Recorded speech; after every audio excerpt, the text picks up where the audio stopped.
So good morning, good afternoon, depending on where you are. Thanks for joining us for this event hosted by the Uyghur Human Rights Project, along with the Norwegian Uyghur Committee and the Rafto Foundation for Human Rights. My name is Peter Irwin with the Uyghur Human Rights Project, a senior program officer here. UHRP is a research-based station based in Washington, D.C. We do in-house research, and then we also have an advocacy team that takes that research and does advocacy around the world, in the United States and elsewhere. I'm really glad this morning or this afternoon to be joined by four really great speakers who can speak from different perspectives on different dynamics in the Norwegian context. I think we want to have a discussion about sort of the role that Norway has had and perhaps the role that Norway will have in terms of promoting human rights globally, but in particular in China. And it'll be really great to have a discussion with the speakers today about what they see the present context in Norway, what the dynamics are like, but also sort of what we see going forward, where there's some opportunities that some of the civil society groups could be taking advantage of.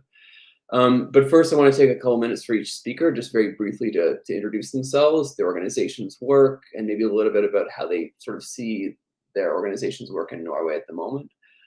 So perhaps I'll start with Muetter Lekut from the Norwegian Uyghur Community, Norwegian Uyghur Community, but also with the Uyghur Transitional Justice Database. So Muetter, if you can just introduce yourself and a bit of your work briefly, and then we'll move on. Thanks.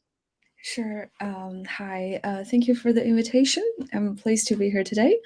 I am Muetter Illikud. I'm an Uyghur activist, and I serve as the head of communication for the Norwegian Uyghur Committee. The main goals of the Norwegian Uyghur Committee is to defend the rights and interests of Uyghurs living in Norway, to increase mutual understanding and friendship between Uyghurs and Norwegian authorities and between Uyghurs and the Norwegian people, and also to spread information about the culture, history, and the tragic current situation of Uyghurs, as well as to work for a better understanding for the Uyghur crisis. And what has been transpiring in East Turkestan in the last few decades have already raised some remonstrance in the international community, especially in the Western world. Like the judgment of the Uyghur Tribunal from 2021 has concluded that the PRC is guilty on genocide, crimes against humanity, and torture against Uyghurs and other Turkic people of East Turkestan. And over the past few years, Uyghurs in East Turkestan have been subjected to forced labor, political indoctrination, mass internment, family separation, state-run orphanages, and coercive birth control in terms of forced sterilization. And the end game of these policies is to eradicate the Uyghur identity and thereby accomplish successful assimilation. And in terms of Norway's approach to human rights in China, I would say that it's very disappointing. Norway is known for its human rights effort. Our government says that the promotion of human rights and democratic principles is at the heart of Norwegian foreign policy. And this policy is implemented both in international forums such as the UN, the OSCE, and the Council of Europe, and at the country level. But why do we see a different picture when it involves Uyghurs and when it involves China? I think things has to be tracked back to 2010 when Liu Xiaobo won the Nobel Peace Prize, and to 2016 when our government signed this normalization agreement with China. So the situation we see today, I think the Norwegian government should be very ashamed of its failure in standing up for their own values. And then I think we will come back to these topics later. Thank you. Thanks a lot, Muetter. And I would say from our perspective, or at least from my perspective from the Uyghur Human Rights Project, the work of the Transitional Justice Database has been really essential. I wrote a report last year on the detention of Uyghur and Kazakh and other Turkic imams and religious figures, and that database made up about a third of the cases in our data set that we created. So I think this documentation work, similar to the Xinjiang Victims Database, other databases that we were drawing from, make it absolutely essential to do the work to be able to pinpoint cases, to identify trends. Just wanted to note that.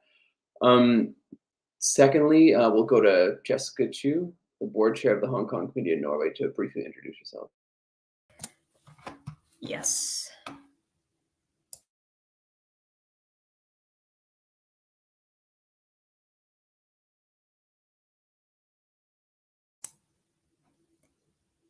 Yeah, a bit like hanging from my side.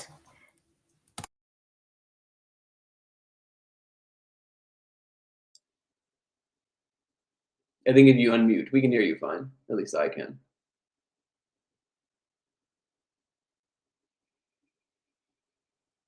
You're muted at the moment.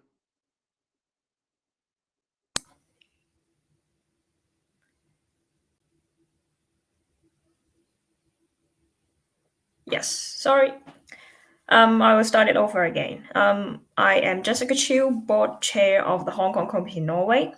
We established this voluntary organization in Norway in 2019 August, when there were massive protests in Hong Kong, and also have been massive arrestation of protesters in Hong Kong. So as we're speaking about today's topic, we want to consider the catastrophic worsening of human rights conditions in Hong Kong after Beijing promulgated the national security law on 30th June 2020. For instance, the press, we see the founders, owners, editors, and journalists being arrested, and the government is also trying to falsify history, and artistic expressions like statues and relief have been removed. And also we see that pro-democratic trade unions and other confederation of trade unions have been forced to disband, as well as those main NGOs that have been working for a democratic reform in the mainland China also has to be disbanded. And many have been arrested. And every single politician who took part in a primary election in July 2020 is also facing many years behind bars. So what we do in our committee in Norway is that we inform this situation to the locals in Norway, and including the public, the politicians, and other activist groups. And we also try to engage the locals with our cultural activities. For example, we organize documentary screenings in Norway to inform about the situation. We work a lot with other activist groups in Norway, for example, the Uyghur Committee and the Tibet Committee. And when we started our organization and we talked to them, we heard a lot of experience from these groups and we learned a lot. For example, Tibet Committee is not present today, but you see that they first established an organization back in 1989. So they have been working in Norway for over 30 years.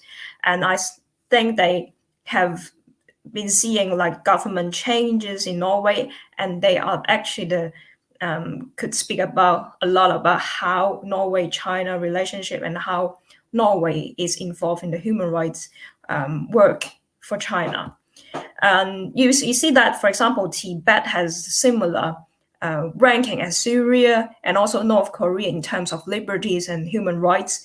And there are over 100 of self-immolations in the region since 2009. So all these three activist groups exchange experience and work together to engage the politicians and also the public in Norway. So we can elaborate more about this later today. Thanks. Thanks a lot, Jessica. Interestingly, of course, the Dalai Lama was, I think, the first to be awarded, at least in the Chinese context, to be awarded the Nobel Peace Prize.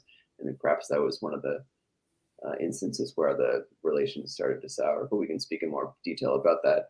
But next, I would like to introduce Justin Hulle Kubelfeld, the Executive Director of the Rafto Foundation for Human Rights. Many thanks, Peter, and thanks for the initiative to have this conversation. I think the Rafto Foundation for Human Rights, we work to support human rights defenders around the world. One of the things we do is every year award the Rapto Prize, and we follow our laureates and the issues they work on, often for as long as it takes.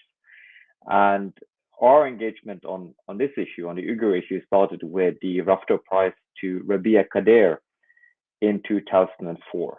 And I think that ever since that, we've also seen the situation for the Uyghur population going from bad to worse. And we are at the point now where we both see the situation for the Uyghur population in China is with mass incarceration, concentration camps, and so on is extremely critical. But we are also seeing a China that has been taking a turn even more authoritarian term during Xi Jinping.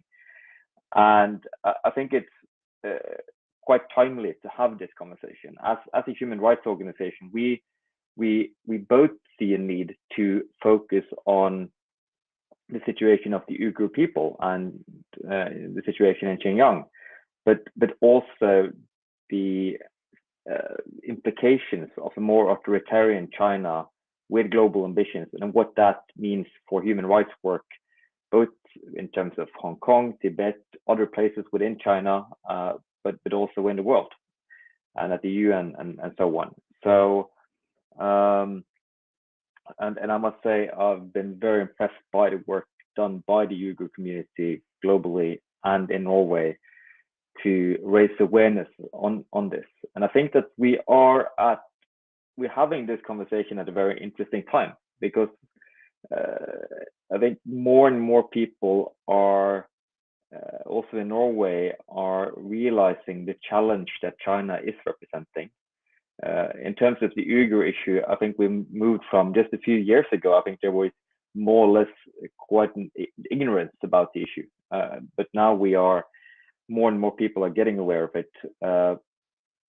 We see more and more political parties questioning the free trade agreement between Norway and China, and businesses are becoming more alert to the issue. And we also see the Norwegian pension fund who's been pulling out of some Chinese companies due to this. So it's an interesting time. I think there is, from having a situation where Norway for 6 years mostly tried to normalize relations with China, and then after 2016 has also tried that. I think there is a shift now, and there is a more critical discourse, and it will be in that context very interesting to see what the Norwegian government will do. So I'm looking forward to discuss that more.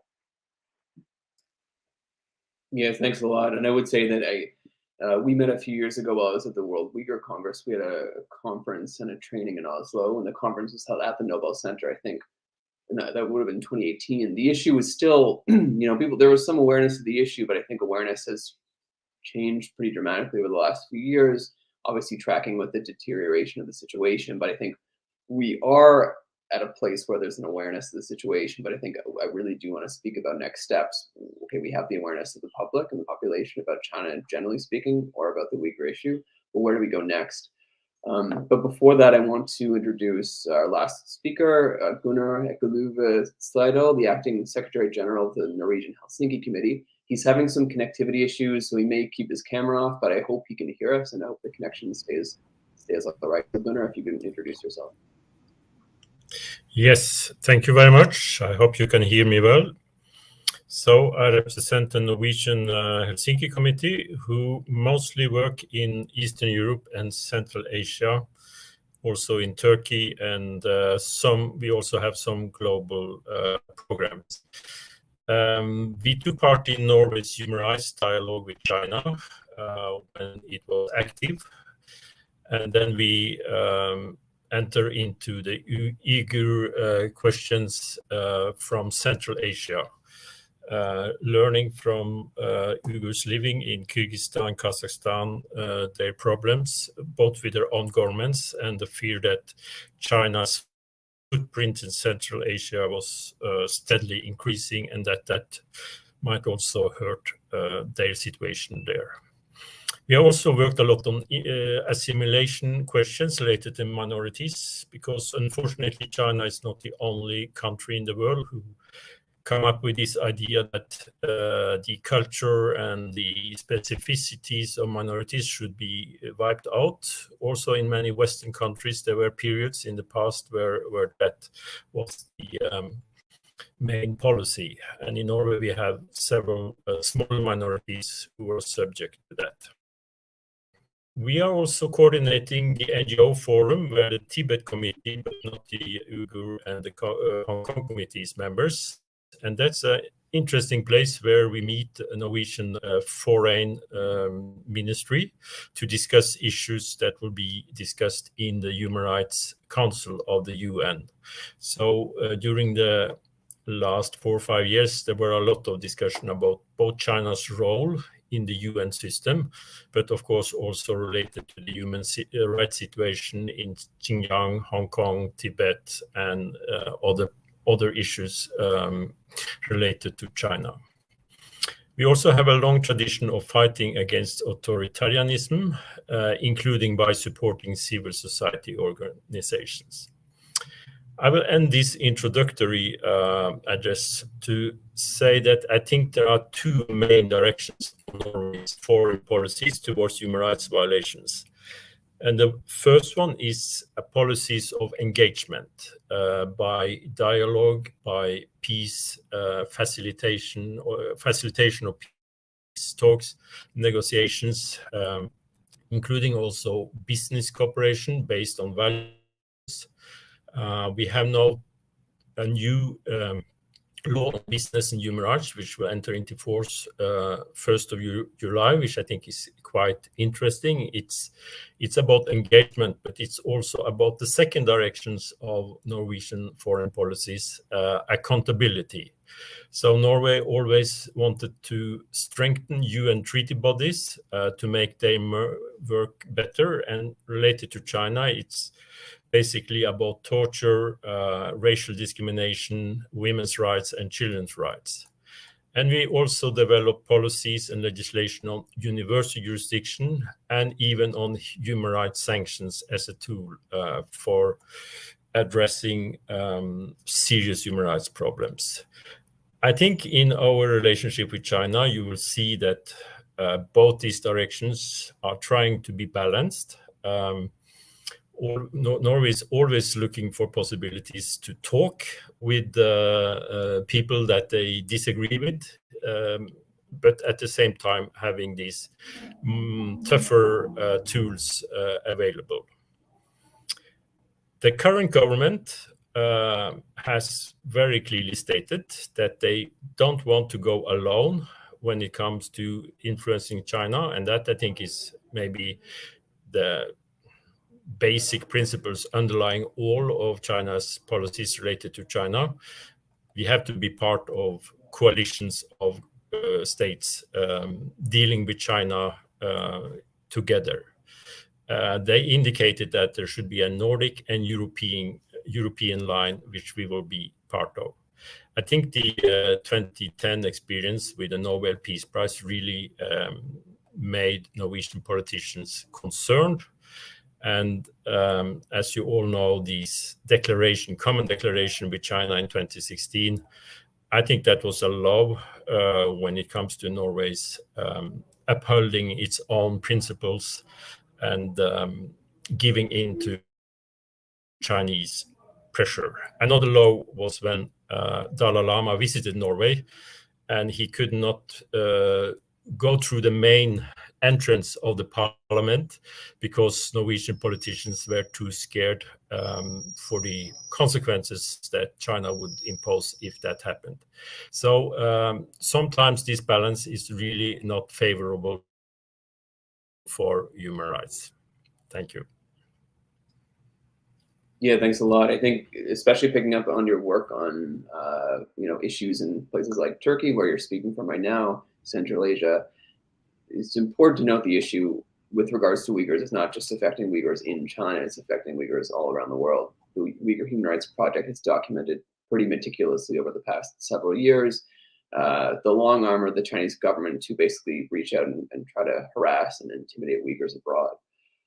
But just to pick up, I don't want to necessarily dwell on the Nobel Peace Prize issue, but it is sort of central in some ways. I mean, more recently, and I want Jessica perhaps to come in on this, the foreign minister, when he visited Norway for the first time in a number of years, said, flat out when he was asked a question about the possibility of the Nobel Prize Committee when he was asked whether the possibility essentially of a Hong Kong activist or Hong Kong activist being nominated or awarded the prize, he seemed to be fairly vehemently against it and saying that there would be consequences if that would take place. I wonder if you can give us a sense of sort of how the Hong Kong issue has played through the context of Norway. Have you seen support for the Hong Kong protests, and how do you see that dynamic in Norway at the moment?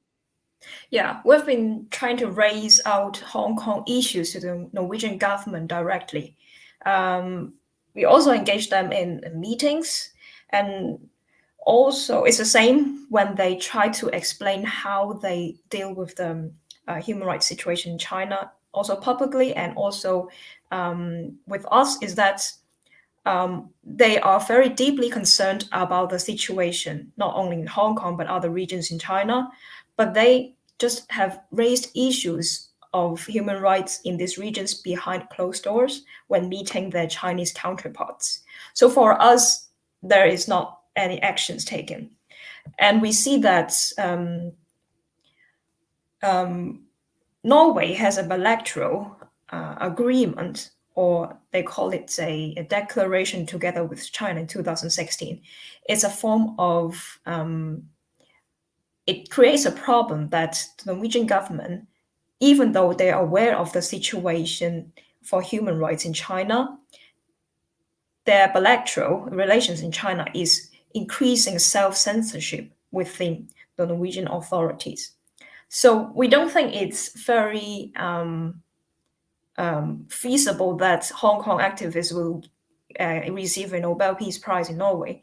But by having politicians or other people nominating Hong Kong protesters, we are very thankful for that, because it raises the situation in Hong Kong and also set the spotlight on how Norwegian react to this. So when we are working with the issues, we try not only to focus on the government, but also the general public, because we think that to engage the public can somehow affect the voters and also the voting results, and we can have more like a braver authorities in Norway.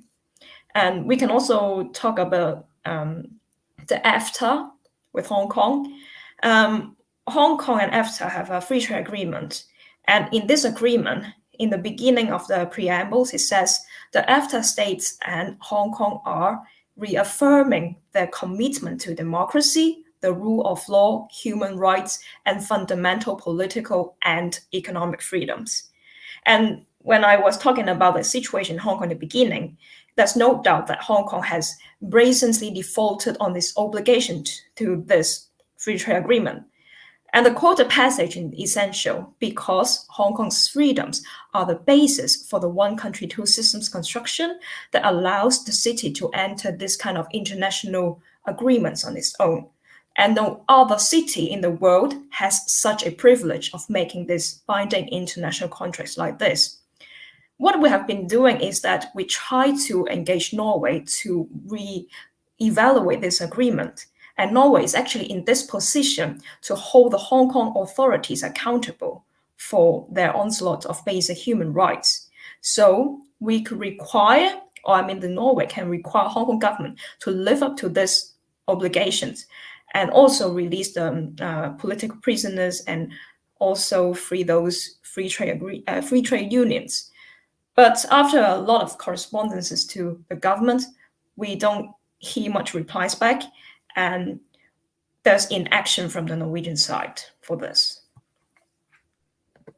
Yeah, I think we're already touching on a fairly common theme. I think rhetorically, the Norwegian government has been very supportive of human rights in China and abroad, but when it comes to action, it's a little bit trickier. And I think this relates to an issue I know that has been written about, and the Beijing Olympics that took place just a couple months ago.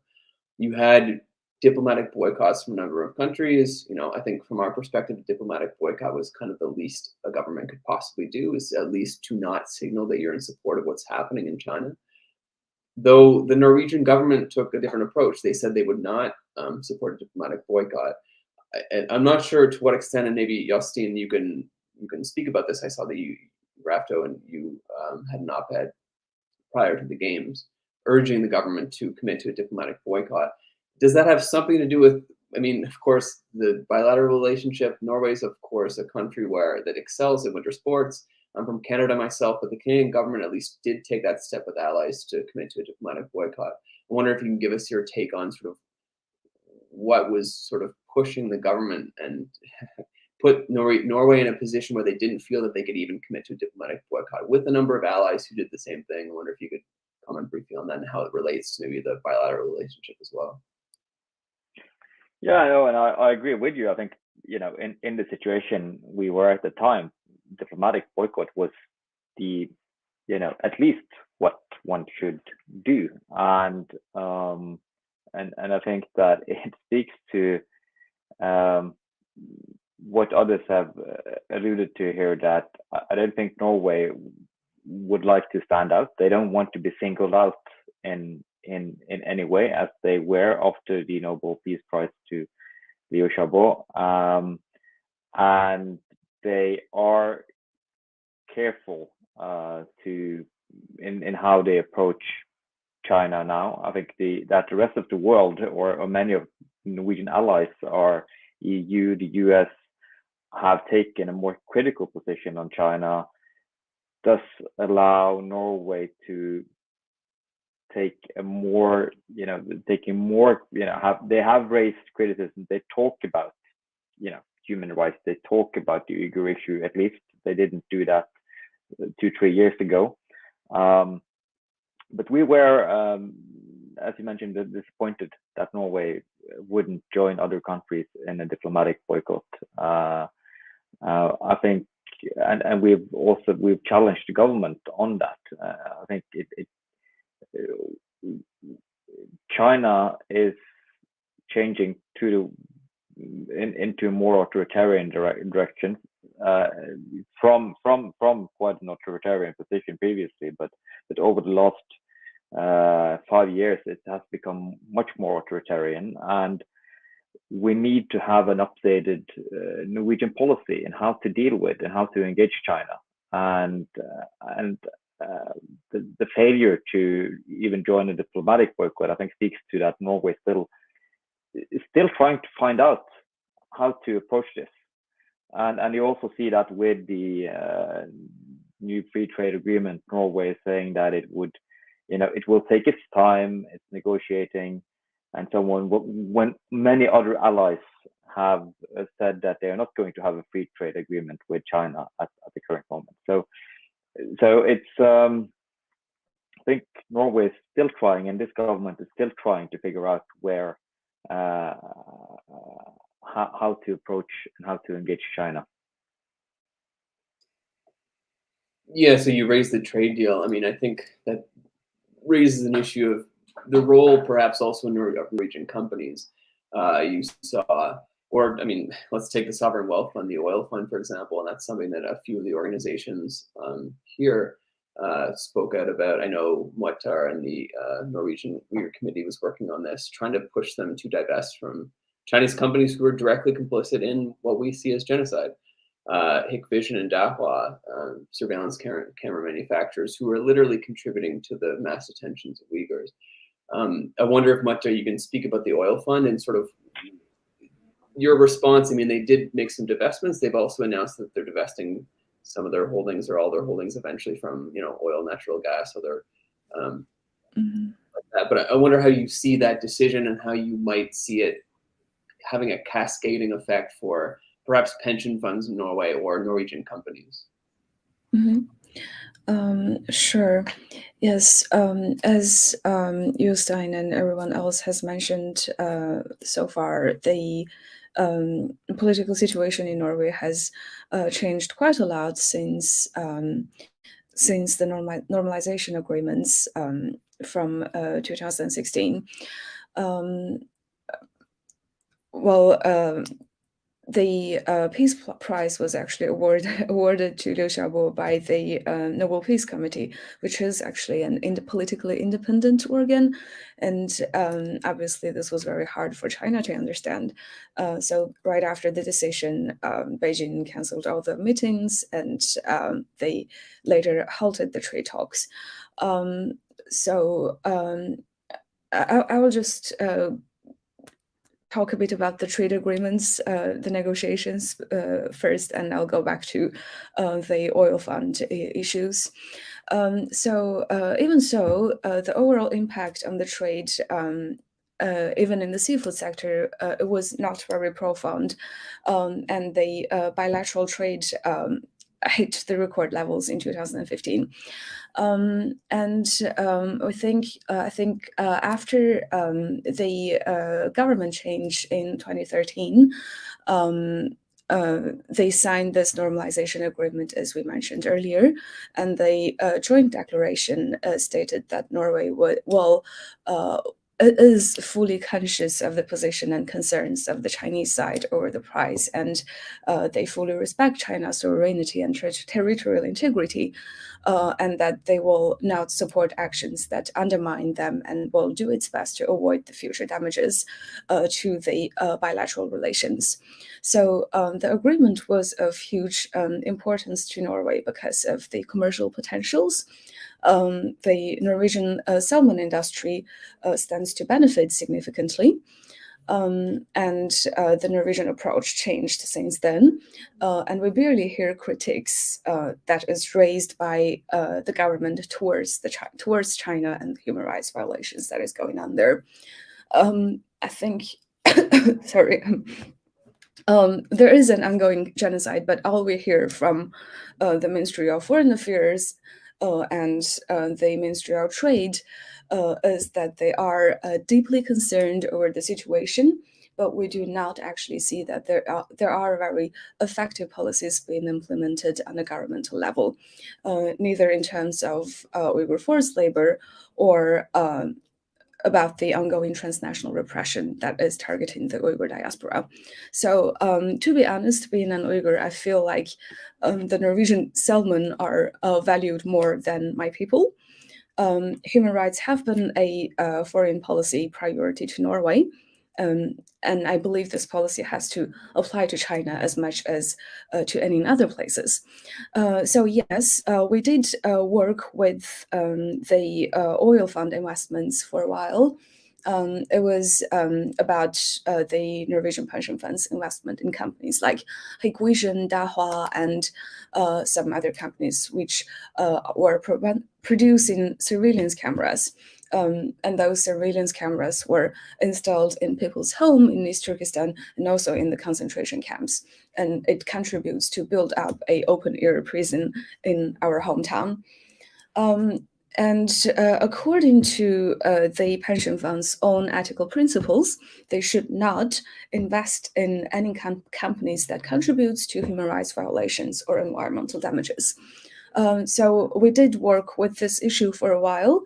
The Ethical Council of the Oil Fund has sent a recommendation to the oil fund itself in January 2021, recommending them to divest all their investments in these companies.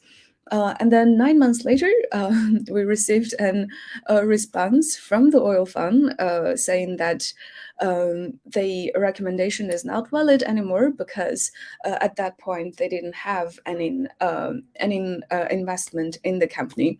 So what we understood is that they were basically using 9 months to sell out all their investments in these companies just to, of course, they do understand that this is wrong, but I think the intention behind this is to not to being critical to China. It's still like there's a lot of self-censorship going on in these cases, and now there are lots of recommendations being made by the Ethical Council about the Chinese companies that are involved in Uyghur forced labor.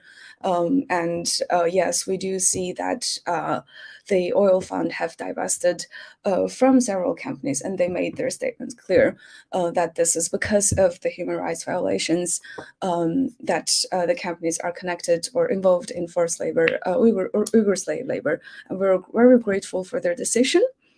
And also turning back to the free trade negotiations that is going on between Norway and China behind closed doors.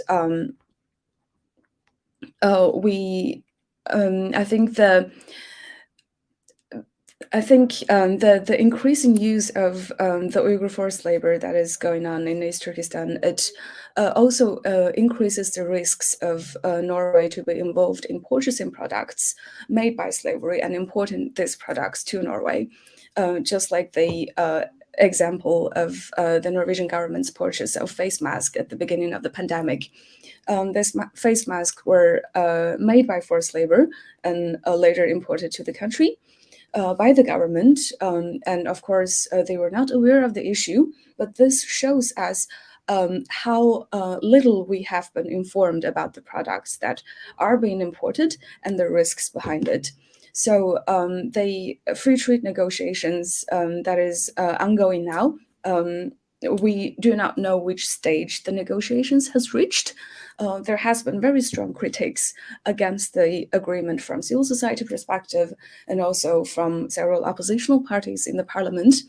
But still, we do not see that it has come to a conclusion that we expected. And we believe that it is very naive and irresponsible to sign such an agreement with a country who's carrying out a genocide and crimes against humanity. And we do not know if the Norwegian government within this agreement has specifically mentioned and excluded products made by Uyghur slave labor, and what specific steps they're taking to control this this type of import. Whenever we raise these issues with the foreign ministry or Ministry of Trade, the response we get is that trade does not conflict with human rights.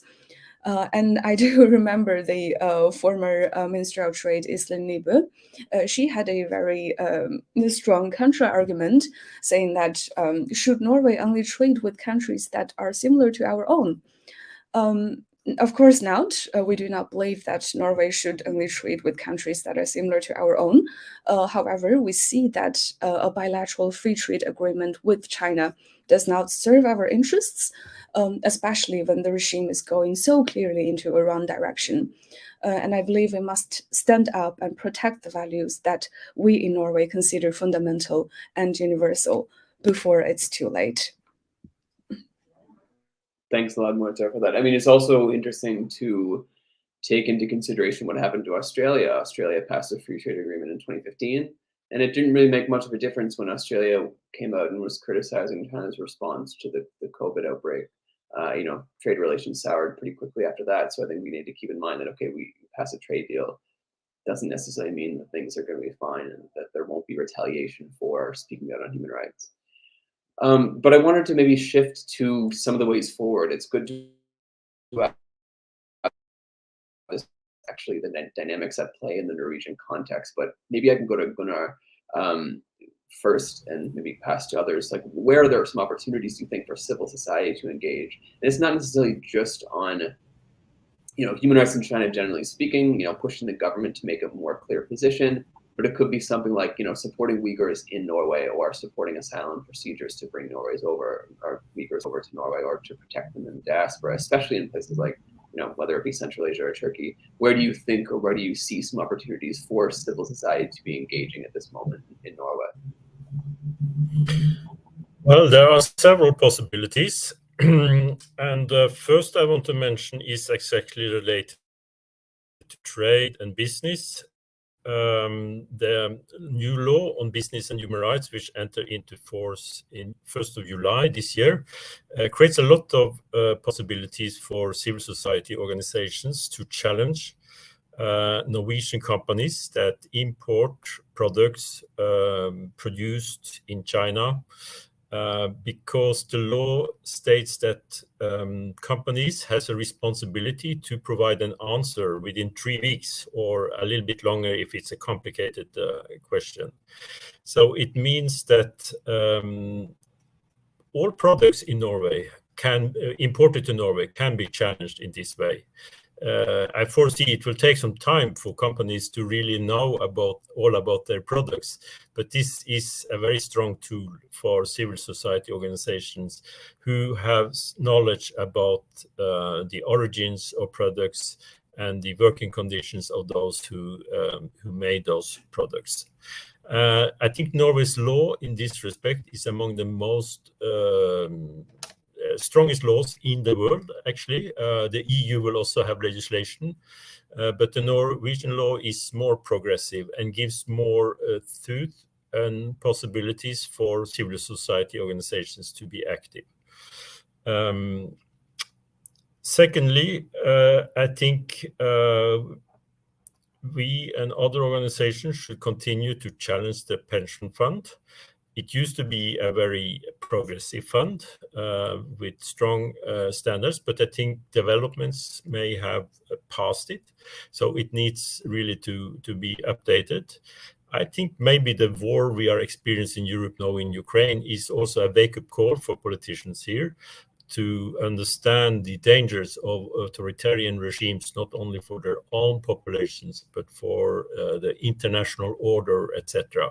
So maybe you will find Norwegian politicians a little bit more receptive in the future, and maybe a little bit courageous, because for a small country like Norway, being confronted with China politically, it's a lot about courage and to be part of bigger coalitions.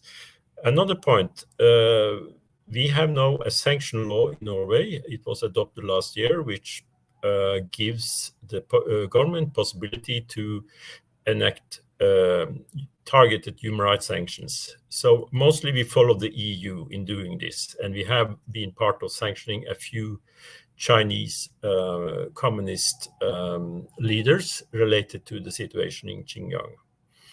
But I think this law have a much greater potential. So I would like to see coalitions of NGOs, as you have in the US, as you have in Canada and other places where you have sanctions law, to really challenge the government on concrete cases where Norway could, not alone, but together with other countries, take a lead on sanctions, human rights sanctions. And my last point is related to the UN Human Rights Council. We have this possibility, this direct channel to the foreign ministry here in Oslo to discuss issues related to China. And I think we can do better in also pressuring the foreign ministry to be clearer and also more courageous in the Human Rights Council. Norway is already part of initiatives to criticize China, but as we see this discussion about the Human Rights Commissioner going to China, and knowing that Norway is one of the biggest financiers of this office, I think Norway could play a more vocal role in underlining the role that the UN could play in this situation. And that could happen if Norwegian civil society is much more vocal and firm in its dialogue with the ministry and the government. Thank you. Thanks a lot. Those are some really great suggestions. In terms of the Human Rights Council, for example, or the UN in general, of course, Norway has a non-permanent seat in the Security Council. There's probably some space there in New York to be pushing a little bit on the Uyghur issue, to have the Uyghur issue raised in that setting. At the Human Rights Council, I mean, Norway has always been quite supportive. They've been speaking out, joint statements in response to what's happening to Uyghurs. And then the visit's taking place now, right? So you have the High Commissioner who's going to visit the region in a couple of weeks. And I think what needs to be done, at least from our perspective and our engagement with the UN, is to be preparing for what the response will be to the recommendations that in this report that will be released in a few months, hopefully, right? So in Norway, working with allies, I think would be super important. As Gunnar mentioned, being a contributor to that Human Rights Council and that body puts you in a good position to speak to those recommendations. Maybe I'll ask the same question for Jostein. Where do you see, at least from your perspective? I see that you had there's an event tomorrow with Rapto, speaking to human rights defenders, sort of in relation, or rather the Rapto laureates in relation to how they're seeing the civil society space and for human rights defenders. So maybe on that note, how do you see the opportunities, or where do you see the opportunities in Norway or elsewhere for civil society to be pushing back on the issue in China, or just generally speaking? Well, I think the report launched tomorrow is about how many of the human rights defenders we work with have been affected both by the pandemic, but also by the increasing authoritarian turn we see in many countries. And obviously, China is an important part of that. When you see reprisals at the UN, when you see many governments around the world feeling less shame to crack down on dissent and human rights defenders, it has something to do with that they have powerful allies, like also a very authoritarian China. And but I also think what gives us hope is that more and more people see that. I think as Gunnar is saying as well, the war, we now see Putin's war against Ukraine, an authoritarian state invading a democratic country in Europe. It's something that also makes a lot of people aware of the dangers of appeasing authoritarian leaders. And it will also be interesting to see how China is positioning itself in that context. But I also would like to say that as also Gunnar says, the Norwegian Transparency Act, that is something that will make more businesses more careful about their actions. They will be more concerned about how they engage in authoritarian context. They have to do that. They will get more questions on it. And we also know that we work a lot with businesses to strengthen their work on human rights and capacitate them on that. And we are getting more and more questions precisely about China. How do you deal with, more and more are getting aware of what's happening to the Uyghurs. A few years back, I was like, if you started talking about China in a business context, you were the party killer. Everybody wanted to be in China, and everybody was, everybody saw China as the leader of sustainability. And now I think more and more people are aware that behind that there are some serious human rights issues. People have heard about the Uyghurs. They didn't a few years ago, and now I see that it's coming much more into the conversations we are having. So I think we need to continue getting information out. I think as the Uyghur community is doing very well, and as the Hong Kong Committee and the Tibet Committee is doing. And we need to challenge Norway to take a more firm position. I think Norway is trying to figure out where its position on China, and we need to challenge Norway more to be consistent with its human rights, its human rights positions in other areas. Norway has become a member of the UN Security Council on a promise to be a force for human rights and democracy. We've been championing resolutions on human rights defenders at the UN successfully, and we need to get our positions on China in line with the positions we have on human rights in other contexts. Yeah, and I think both of you mentioned the business element of this, the change that we've seen, the Chinese human rights defenders have seen in general, is at least the awareness. I mean, I think a lot of these companies understood what was happening very well. They had people who monitor these kinds of situations, but I think the UHRP, Uyghur Human Rights Project, is part of the Coalition to End Uyghur Forced Labor, and I think the coalition has done some tremendous work to first raise the fact that forced labor in the Uyghur region is a massive issue, and that supply chains are intimately connected to this issue.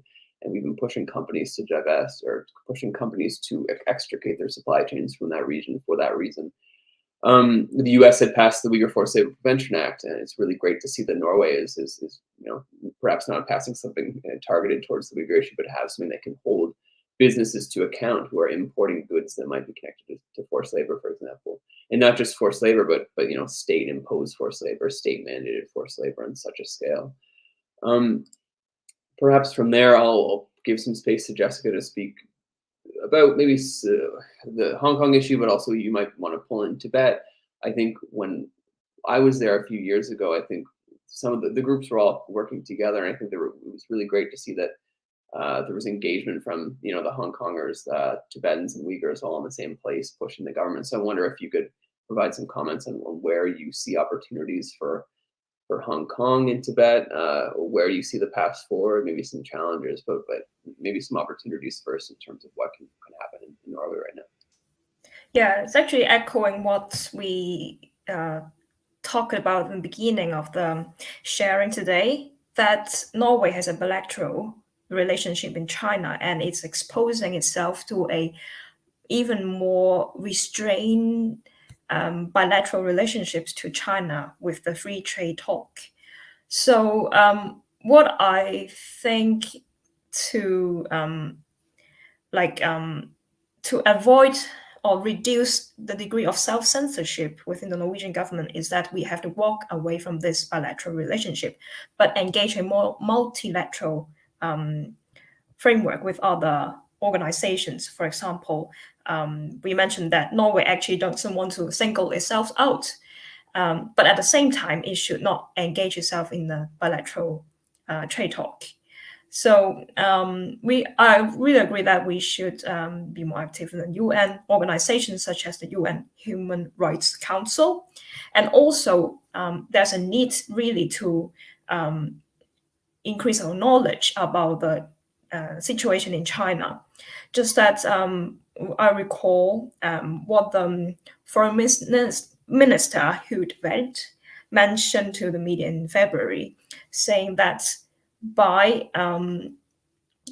having a Sino-North collaboration will reduce the pollution from mercury and plastics in China. And she also proceeded to say that a free trade agreement between Norway and China will gain Norway the access to like a platform to discuss human workers' rights with China. We think this is a very naive say, and also is not a realistic understanding of the situation in China. It's impossible to discuss workers' rights with a dictatorship. And in China, there's no independent trade unions, and that can be involved to be a forum for Norway to discuss this with the Chinese government. And also seeing the situation in Hong Kong, that those free trade unions are forced to disband due to the national security law. And so what we have to do is to continue with our work to tell about the situations to the cabinet ministers and also the civil societies about the situation, and also be more strict to ask Norway not to expose itself to more bilateral relationship. First, they have to walk away from the statement for normalization of bilateral relations. Secondly, they have to quit the ongoing free trade talks with Beijing. And this is, by doing this, Norway can actually fix their bilateral relations with China, and at the same time give them a less self-censorship approach and open the door for engaging like a less fear in Norwegians' approach to human rights in China. Yeah, there's some very interesting perspectives on that too. I think when you're kind of handcuffed to self-censorship when it comes to China, when you feel that you can't speak out because you're handcuffed to the trade deals or your strict bilateral relationship, and it makes it very difficult to actually speak your mind and to back up the rhetoric that you espouse in different form with action. And then maybe if I can give you a minute here to speak about opportunities, but also perhaps the work of the Transitional Justice Database. I think, again, I highlight that because it's so important, I think, in terms of identifying cases and understanding what's actually happening to inform the public debate about it. So maybe if you can speak about opportunities that you see from your perspective. Sure, I do pretty much agree with all the other speakers about what possibilities that we have in Norway and what could be the next strategies. Yeah, about the Uyghur Transitional Justice Database, it is a research project that we've launched in 2018. It's an ongoing project that focuses on the registration of disappeared and extrajudicially interned Uyghurs in East Turkestan. We collect the testimonies from the larger Uyghur diaspora community all around the world. We register the victims who have been missing, detained in camps, sentenced into prison, and died in camps. We do also work with satellite imagery research. We have documented more than 200 geolocations of more than 200 concentration camps, re-education camps per their language, and more than 200 prisons and prison farms.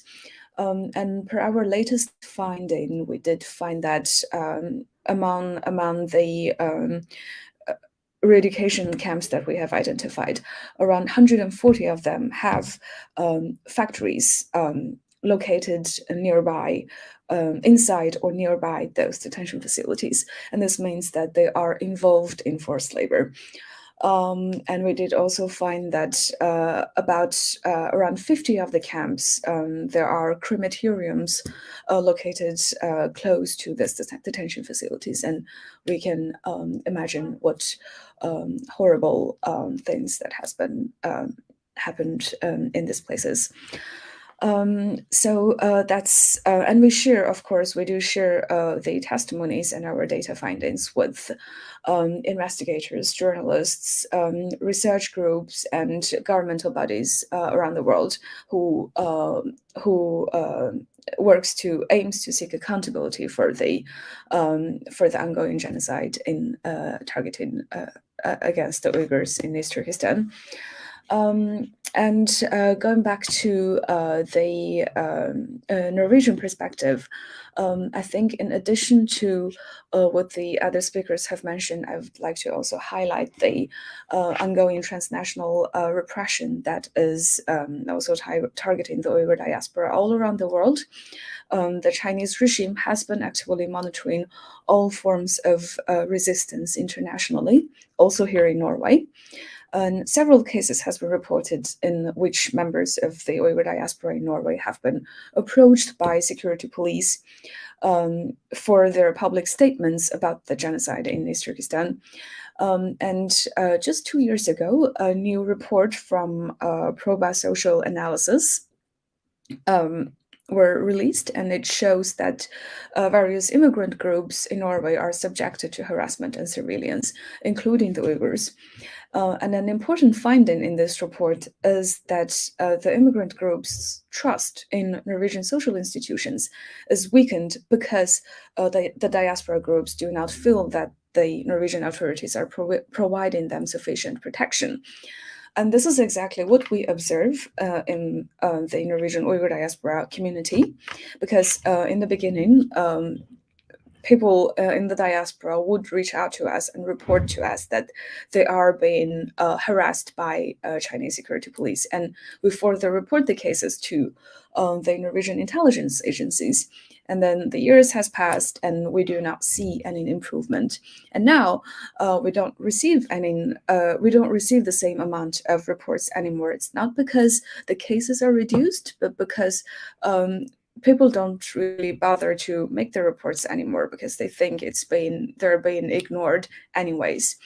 I think I would say that giving enough protection to Uyghur activists living in Norway would be a very important point to start to do something to protect Norwegian citizens, Uyghur Norwegians living in Norway, give them enough protection to speak out.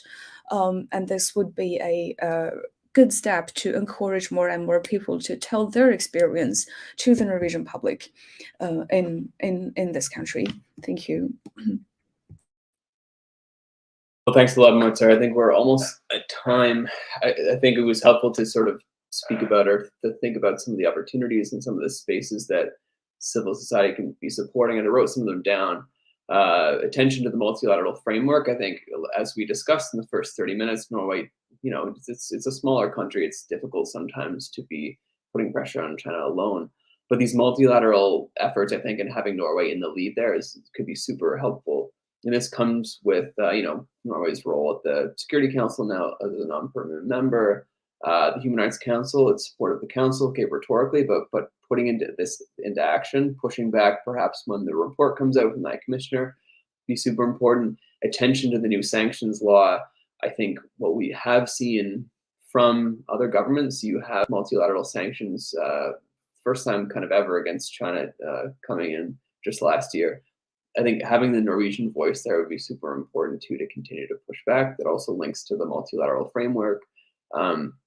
Continuing to examine what the oil fund is doing to continue to push them. In some ways, taking advantage, a bit strange to say, but taking advantage of the fact that the international community in Europe in particular is watching what Russia is doing in Ukraine and understanding that there needs to be more pushback against these authoritarian leaders. I think the import law, for example, the transparency law is incredibly important as well. Having Norway, having the ability of the Norwegian government to push back against imports made with forced labor or that have forced labor in them. But I think one thing that we've learned already in the US context and elsewhere is that these laws the implementation is very much contingent upon civil society sending in information, ensuring that the government is being held to account when it comes to these imports. So there needs to be a lot more of a push there. And then also the last thing, I think I heard this a couple of times, it's just the need to be courageous. I think the Norwegian government, I think, is often, or any government really in bilateral relationship, has been a little bit too tentative, a little bit too worried about the response. What we've seen from the Uyghur community and Uyghur CSOs is that China is very, very sensitive to just simple things like awarding a Nobel Peace Prize to a dissident. You see the response being totally disproportionate. And I think that what that tells you in some ways is that they are very sensitive to their image internationally. And what that also tells you is that we need to be doing a lot more work to sort of uncover what they're actually doing to Uyghurs, for example, to keep undercutting their actual image internationally, because they do respond to these kinds of things. They do respond to these things within the UN system and elsewhere. I think we're at time. Maybe I'll give just maybe 30 seconds for each speaker for any closing comments, any further remarks. Perhaps I'll start with Jostein. Thank you, and I think you give a good summary, Peter. I think we need to continue doing this. We need to continue mobilizing and shedding light on the genocide against the Uyghur population. And I think also, as Mutter has been pointing to, that this is also a persecution of Uyghur people living in Norway. I think that's very important to highlight. And I think we've seen a change in attitudes and awareness over the last couple of years. I think it should encourage us to continue doing that, and meetings like we have today is also part of those efforts. So thank you. Thanks so much. Jessica? Yes, as a closing remark, we will keep continuing to work with other NGOs in Norway, and the Hong Kong situation actually gives a very good position for the Norwegian government to be more vocal, like insisting to free the prisoners arrested by the authorities during the protest, and also to ask the Beijing to revoke the national security law of Hong Kong. This is a very obvious move that they can do, and also to really face whether Hong Kong has breached the after Hong Kong Free Trade Agreement, as I mentioned about the not going towards a democratic progress in Hong Kong. Thank you. Thanks a lot. Gunnar? Yeah, I will repeat my initial point that Norway came from an engagement paradigm. They simply believe that China would improve by engaging with it, cooperating with it, etc. I think we are slowly realizing that that will not happen. We have to be tougher. So we need sanctions, we need universal jurisdiction, we need consequences for human rights violations. And finally, I will say to both Jessica and Mutter that you will be very happy. We will be very happy to receive your application to become members of the NGO Forum, where we systematically try to engage with the Norwegian Foreign Ministry. We still believe that engagement there is the right way to influence Norwegian policies. I'm very sorry to hear about the security situation of Uyghurs in Norway, and we will also be happy to assist you in exposing that problem. Thank you. Thanks a lot. And finally, Mato. Thank you, Gunnar, and thank you, everyone. Yes, as a closing remark, I would also like to say that it is a very risky job being an Uyghur and at the same time, it's like you basically risk your entire family for doing this, because there is always the consequences. But we will keep on doing this. We will do our best, and we hope the Norwegian government, the ministries and the parliament and the politicians and civil society organizations do not close their eyes on this genocide, and we will all do our best to protect our basic fundamental values, which we've believed in for decades. That's really well put. I think a good place to end. Well, thanks to all the speakers. I think this was a really great dialogue, something that we'll be thinking about ourselves and some of the steps we can take in the multilateral advocacy areas that we're working in.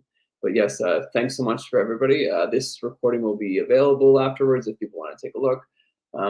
Yeah, but cheers. Thanks a lot.